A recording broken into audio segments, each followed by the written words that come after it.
Yo, what's up mga kaibigan? Nalina tayo magkwentuhan. So kahapon nga ay naganap na ang unang tapatan ng 2023 number 1 pick Victor Wembanyama at 2003 number 1 pick LeBron James. Sila nga ang dalawa ang kinikilala na greatest prospect of all time. Kaya naman highly anticipated matchup ito. Ang veteran 4-time MVP ang nagkaroon ng mas maganda na individual performance. Gumawa siya ng 23 points, 7 rebounds and 14 assists. Habang young rookie naman ay nagtala ng 13 points, 15 rebounds, 5 assists, 2 steals and 2 blocks at nakuha nila ang panalo.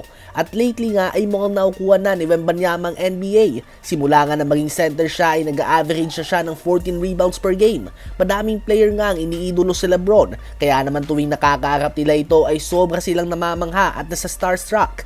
To the point na naaapektuhan ng laro nila. Kaya naman tinanong nga si Wemby ng isang reporter sa post-game interview kung na-starstruck ba siya sa 4-time Finals MVP LeBron James. Ayon kay Wemby ay inakala niya at inexpect niya na may mararamdaman siyang ganito. Ngunit sa totoo lang nga daw ay tuwing nasa court na siya ay sinusubukan niya lamang na manalo, dumipensa at gawin ang tamang play. So wala nga daw siyang naramdaman na kakaiba nung kaharap niya si LeBron James. Ang statement na ito ay hindi nagustuhan ng ibang LeBron fans dahil disrespect nga daw ito at nagmamataas na agad na parang same level na sila na LeBron, habang bumilib naman ng iba dahil nagpapakita nga daw ito ng kagustuhan niya na manalo, isang bagay na hindi mo na madalas makita sa mga batang player ngayon.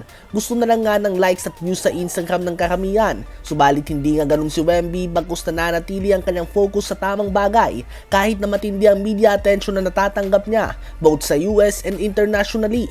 Ano ba masasabi nyo tungkol dito?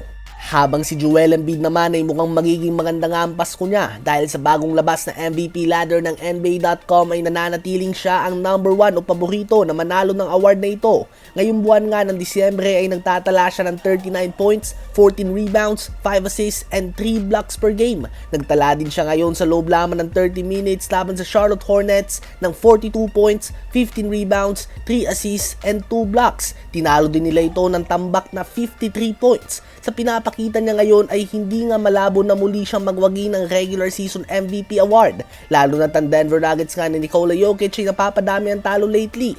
Malaki ang in-improve ng playmaking ni Embiid, isang bagay na madalas ang lamang ni Jokic sa kanya. Hindi pa din nga ito same level ni Jokic, ngunit it's good to see na in-improve niya ito ngayong off-season.